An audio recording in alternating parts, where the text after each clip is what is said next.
श्रीमद्भागवत महापुराण सप्तम स्कंद अध्याय 13 यति धर्म का निरूपण और अवधूत प्रहलाद संवाद। नारद जी कहते हैं, धर्मराज, यदि वानप्रस्थी में ब्रह्म विचार का सामर्थ्य हो तो शरीर के अतिरिक्त और सब कुछ छोड़कर वह संन्यास ले ले तथा किसी भी व्यक्ति, वस्तु, स्थान और समय की अपेक्षा न रखकर एक गांव में ही रात ठहरने का नियम लेकर पृथ्वी पर विचरण करे। यदि वह वस्त्र पहने तो केवल कौपीन, जिससे उसके गुप्त अंग ढक जाएं, और जब तक कोई आपत्ति न आवे तब तक दंड तथा अपने आश्रम के चिन्हों के सिवा अपनी त्यागी हुई किसी भी वस्तु को ग्रहण न करे। सन्यासी को चाहिए कि वह समस्त प्राणियों का हितैषी हो, शांत रहे, भगवत पारायण रहे और किसी का आश्रय न लेकर अपने आप में ही रमे एवं अकेला ही विचरे। इस संपूर्ण विश्व को कार्य और कारण से अतीत परमात्मा में अध्यस्त जाने और कार्य कारण स्वरूप इस जगत में ब्रह्म स्वरूप अपने आत्मा को परिपूर्ण देखे। आत्मदर्शी सन्यासी सुषुप्ति और जागरण की संधि में अपने स्वरूप का अनुभव करे और बंधन तथा मोक्ष दोनों ही केवल माया है, वस्तुतः कुछ नहीं, ऐसा समझे। न तो शरीर की आवश्यकता होने वाली मृत्यु का अभिनंदन करे और न अनिश्चित जीवन का। केवल समस्त प्राणियों की उत्पत्ति और नाश के कारण काल की प्रतीक्षा करता रहे।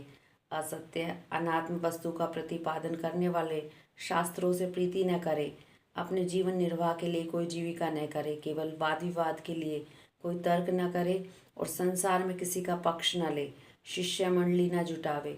बहुत से ग्रंथों का अभ्यास न करे, व्याख्या न दे और बड़े बड़े कामों का आरंभ न करे।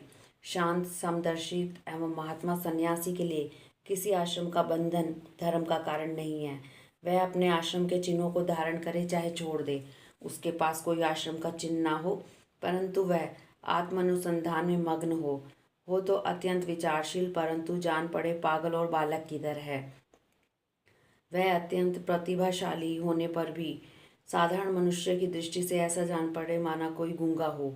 युधिष्ठिर, इस विषय में महात्मा लोग एक प्राचीन इतिहास का वर्णन कहते हैं। वह है दत्तात्रेय मुनि और भक्तराज प्रहलाद का संवाद। एक बार भगवान के परम प्रेमी प्रहलाद जी कुछ मंत्रियों के साथ लोगों के हृदय की बात जानने की इच्छा से लोकों में विचरण कर रहे थे। उन्होंने देखा कि साहे पर्वत की तलहटी में कावेरी नदी के तट पर पृथ्वी पर एक मुनि पड़े हुए हैं। उनके शरीर की निर्मल ज्योति अंगों के धूलि धूसरित होने के कारण ढकती हुई है। उनके कर्म, आकार, वाणी और वर्ण, आश्रम आदि के चिन्हों से लोग यह नहीं समझ सकते थे कि वे कोई सिद्ध पुरुष हैं या नहीं। भगवान के परम प्रेमी भक्त प्रहलाद जी ने अपने सिर से उनके चरणों का स्पर्श करके प्रणाम किया और विधि पूर्वक उनकी पूजा करके जानने की यह इच्छा की और प्रश्न किया, भगवान, आपका शरीर उद्योगी और भोगी पुरुष के समान हष्ट पुष्ट है। संसार का यह नियम है कि उद्योग करने वाले को धन मिलता है, धन वालों को ही भोग प्राप्त होता है और भोगियों का शरीर हष्ट पुष्ट होता है और कोई दूसरा कारण नहीं हो सकता। भगवान, आप कोई उद्योग तो करते नहीं, यूं ही पड़े रहते हैं, इसलिए आपके पास धन है नहीं, फिर आपको भोग कहाँ से प्राप्त होंगे? ब्राह्मण देवता बिना भोग के ही आपका यह शरीर इतना हष्ट पुष्ट कैसे है? यदि हमारे सुनने योग्य हो तो अवश्य बतलाइए। आप विद्वान, समर्थ और चतुर हैं, आपकी बातें बड़ी अद्भुत और प्रिय होती हैं। ऐसी अवस्था में आप सारे संसार को कर्म करते हुए देखकर भी संभाव से पड़े हुए हैं, इसका क्या कारण है? नारद जी कहते हैं, धर्मराज, जब प्रहलाद जी ने महामुनि दत्तात्रेय से इस प्रकार प्रश्न किया तब वे उनकी अमृतमयी वाणी के वशीभूत हो मुस्कुराते हुए बोले। दत्तात्रेय जी ने कहा, दैत्यराज, सभी श्रेष्ठ पुरुष तुम्हारा सम्मान करते हैं। मनुष्य की को कर्मों की प्रवृत्ति और उसकी निवृत्ति का क्या फल मिलता है, यह बात तुम अपनी ज्ञान दृष्टि से जानते हो। तुम्हारी अन्य भक्ति के कारण देवाधिदेव भगवान नारायण सदा तुम्हारे हृदय में विराजमान रहते हैं और जैसे सूर्य अंधकार को नष्ट कर देते हैं वैसे ही वे तुम्हारे अज्ञान को नष्ट करते रहते हैं। तो भी प्रहलाद, मैंने जैसा कुछ जाना है उसके अनुसार मैं तुम्हारे प्रश्नों का उत्तर देता हूँ, क्योंकि आत्मशुद्धि के लिए अभिलाषियों को तुम्हारा सम्मान अवश्य करना चाहिए। प्रहलाद जी, तृष्णा एक ऐसी वस्तु है जो इच्छानुसार भोगों के प्राप्त होने पर भी पूरी नहीं होती। उसी के कारण जन्म मृत्यु के चक्कर में भटकना पड़ता है। तृष्णा ने मुझसे न जाने कितने कर्म करवाए और उसके कारण न जाने कितनी योनियों में मुझे डाला। कर्मों के कारण अनेक योनियों में भटकते भटकते देववश मुझे यह मनुष्य योनि मिली है, जो स्वर्ग, मोक्ष, तिर्यक योनि, मानव देह की भी प्राप्ति का द्वार है। इसमें पुण्य करें तो स्वर्ग, पाप करें तो पशु पक्षी आदि की योनि निवृत्त हो जाए तो मोक्ष, और दोनों प्रकार के कर्म किए जाएं तो फिर मनुष्य योनि की ही प्राप्ति हो सकती है। परंतु मैं देखता हूँ संसार के स्त्री पुरुष कर्म तो करते हैं सुख की प्राप्ति और दुख की निवृत्ति के लिए, किंतु उनका फल उल्टा ही होता है, वे और भी दुख में पड़ जाते हैं। इसलिए मैं कर्मों से उपरत हो गया हूँ। सुख ही आत्मा का स्वरूप है। समस्त चेष्टाओं की निवृत्ति ही उसका शरीर, उसके प्रकाशित होने का स्थान है। इसलिए समस्त भोगों को मनोराज्य मात्र समझकर मैं अपने प्रारब्ध को भोगता हुआ पड़ा रहता हूँ। मनुष्य अपने सच्चे स्वार्थ अर्थात वास्तविक सुख को, जो अपना स्वरूप ही है, भूलकर इस मिथ्या द्वैत को सत्य मानता हुआ अत्यंत भयंकर और विचित्र जन्मों और मृत्युओं में भटकता रहता है। जैसे अज्ञानी मनुष्य जल में उत्पन्न तिनके और सेवार से ढके हुए जल को जल न समझकर जल के लिए मृत तृष्णा की ओर दौड़ता है, वैसे ही अपनी आत्मा से भिन्न वस्तु में सुख समझने वाला पुरुष आत्मा को छोड़कर विषयों की ओर दौड़ता है। प्रहलाद जी, शरीर आदि तो प्रारब्ध के अधीन है। उसके द्वारा जो अपने लिए सुख पाना और दुख मिटाना चाहता है, वह कभी अपने कार्य में सफल नहीं हो सकता। उसके बार बार किए हुए सारे कर्म व्यर्थ हो जाते हैं। मनुष्य सर्वदा शारीरिक, मानसिक और दुखों से आक्रांत रहता है। मरणशील तो है ही। यदि उसने बड़े श्रम और कष्ट से कुछ धन और भोग प्राप्त कर भी लिया तो क्या लाभ होता है। लोभी और इंद्रियों के वश में रहने वाले धनियों का दुख तो मैं देखता ही रहता हूँ। भय के मारे उन्हें नींद नहीं आती। सब पर उनका संदेह बना रहता है।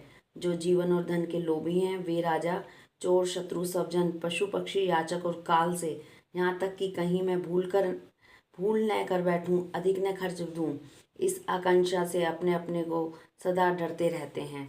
इसलिए बुद्धिमान पुरुष को चाहिए कि जिसके कारण शोक, मोह, भय, क्रोध, राग, कायरता और श्रम आदि का शिकार होना पड़ता है, उस धन और जीवन की सब प्राह का त्याग कर दे। इस लोक में मेरे सबसे बड़े गुरु हैं अजगर और मधुमक्खी। उनकी शिक्षा से हमें वैराग्य और संतोष की प्राप्ति हुई है। मधुमक्खी जैसे मधु इकट्ठा करती है, वैसे ही लोग बड़े कष्ट से धन संचय करते हैं, परंतु दूसरा ही कोई उस धनराशि के स्वामी को मारकर उसे छीन लेता है। इससे मैंने यह शिक्षा ग्रहण की कि विषय भोगों से विरक्त ही रहना चाहिए। मैं अजगर के समान निश्चेष्ट पड़ा रहता हूँ और देववश जो कुछ मिल जाता है उसी में संतुष्ट रहता हूँ। यदि कुछ नहीं मिलता तो बहुत दिनों तक धैर्य धारण कर यूं ही पड़ा रहता हूँ। कभी थोड़ा अन्न खा लेता हूँ तो कभी बहुत, कभी स्वादिष्ट तो कभी नीरस, बेस्वाद और कभी अनेकों गुणों से युक्त तो कभी सर्वदा गुणहीन। कभी बड़ी श्रद्धा से प्राप्त हुआ अन्न खाता हूँ तो कभी अपमान के साथ, और किसी किसी समय अपने आप ही मिल जाने पर, कभी दिन में, कभी रात में, और कभी एक बार भोजन करके भी दोबारा कर लेता हूँ। मैं अपने प्रारब्ध के भोग में ही संतुष्ट रहता हूँ। इसलिए मुझे रेशमी या सूती मृगचर्म या चीर वल्कल हो या कुछ जैसा भी वस्त्र मिल जाता है वैसा ही पहन लेता हूँ।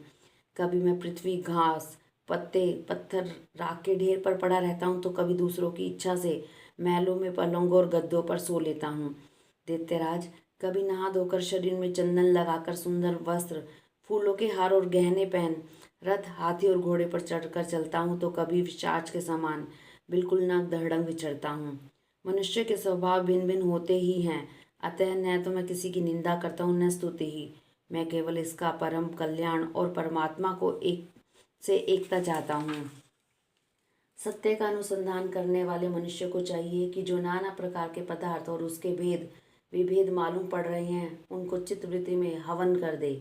चित्तवृत्ति को इन पदार्थों के संबंध में विविध भ्रम उत्पन्न करने वाले मन को सात्विक अहंकार में, और सात्विक अहंकार को महतत्व के द्वारा माया में हवन कर दे। इस प्रकार ये सब भेद विभेद और उनका कारण माया ही है, ऐसा निश्चय करके कि फिर उस माया को आत्मानुभूति में स्वाहा कर दे।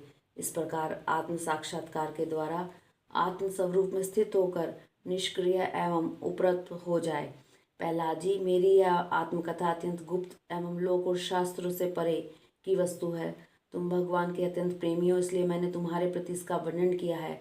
नारद जी कहते हैं, महाराज, प्रहलाद जी ने दत्तात्रेय मुनि से परमहंसों के इस धर्म का श्रवण करके उनकी पूजा की और फिर उनसे विदा लेकर बड़ी प्रसन्नता से अपनी राजधानी के लिए प्रस्थान किया।